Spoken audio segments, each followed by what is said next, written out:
Atterrissage réussi pour le premier vol de Air Sénégal sur la piste. La nouvelle piste de l'aéroport de Saint-Louis, en vol inaugural qui lance l'exploitation commerciale. Mariem Biramba. 10 heures.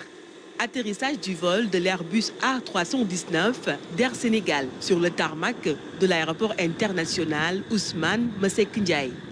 Ce qui marque sa réouverture à la circulation aérienne. Et la tradition du Wade Salut a été bien respectée pour cette première.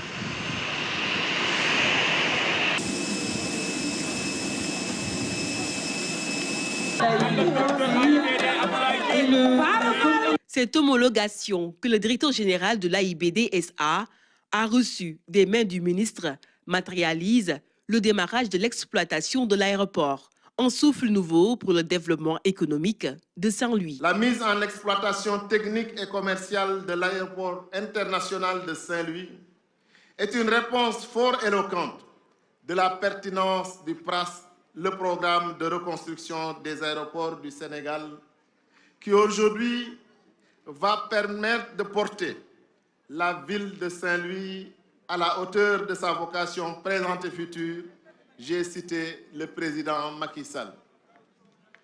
En outre, il faut le rappeler, l'aéroport Ousmane Masseck Ndiaye part pour être un véritable levier de développement avec l'exploitation des ressources pétrolières et gazières près des côtes, en plus des activités agricoles, touristiques et des services, notamment l'enseignement supérieur.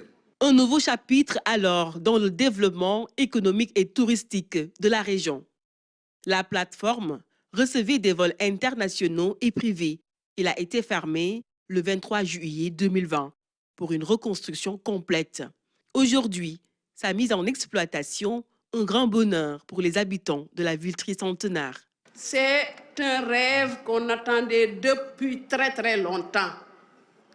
Et aujourd'hui, ce 7 décembre 2023 sera inscrit dans le calendrier historique du Sénégal. Cet aéroport qui a eu des potentialités de haut de gamme nous fait vraiment plaisir, nous les populations de Saint-Louis et tous ceux qui vont utiliser cet aéroport. Cet aéroport, entièrement rebâti par l'entreprise tchèque Transcon, est doté d'infrastructures modernes qui offrent toutes les commodités. L'aéroport de Saint-Louis a été complètement reconstruit par la société Transcon Electronic System pour un coût de 23 262 millions de francs CFA. Cet aéroport modulaire s'étend sur 2170 mètres carrés avec une piste de 2500 mètres de long sur 45 mètres de large. Il est aussi équipé d'un dispositif d'assistance au sol et de lutte contre les incendies, ainsi que d'équipements d'aide à la navigation aérienne qui n'ont rien à envier aux aéroports internationaux tels que l'aéroport international Blaise Diagne de Diass, JFK ou encore Charles de Gaulle de Paris. L'aéroport de Saint-Louis a été reconstruit dans le cadre du programme de reconstruction des aéroports du Sénégal, PRAS. Ce programme concerne 13 plateformes régionales, Saint-Louis, Ourossogui, Matam, Ziguinchor, Tambacounda, Kédougou, entre autres. Des réalisations en phase avec la volonté de l'État du Sénégal de devenir un hub aérien sous-régional.